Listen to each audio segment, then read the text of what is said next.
শুভ সকাল। মাথায় না কোনো কাজ করে না জানো, চিন্তা করি এক, কাজ করি আরেক। সকালবেলা বৃষ্টি হলো, বৃষ্টিতে ভিজে উঠোন ঝাড় দিলাম, যাই হোক।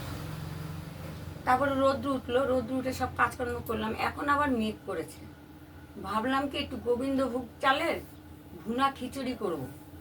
আর ইলিশ মাছ কালকে এনেছি, তোমরা দেখেছো। ইলিশ মাছ ভাজা করব, একটু মাধবী পাঁপড় ভাজবো, একটু আলু চাকচাক করে ভাজবো, একটু চাটনি করব, রইল বাকি পায়েস। পায়েসটা আমি করতাম না, যাই হোক। দেখো, এই চালটা আমি ভিজিয়ে ফেলেছি। চালটা রেখে দাও। এই আজকে চাল ভিজিয়ে রাখলে পরে সেই চাল থাকে। আর তো জানো তো, কলপারে চিন্তা করছি আমি, কিন্তু এদিকে চাল ধুচ্ছি। বলো, অবশ্য যদিও আমার বিড়ালে খায়, কিন্তু অত ভাত কি বিড়ালে খাবে? ওদের জন্য আমাদের জন্য করেছি, ঠিক আছে। এখন কি করব চিন্তা করে পাচ্ছি না। যাই হোক, চিন্তা ভাবনা করি, করে দেখি কি করি, ঠিক আছে। চলো রাখি, তোমাদের কি রান্না হবে আমাকে একটু বলো, ঠিক আছে।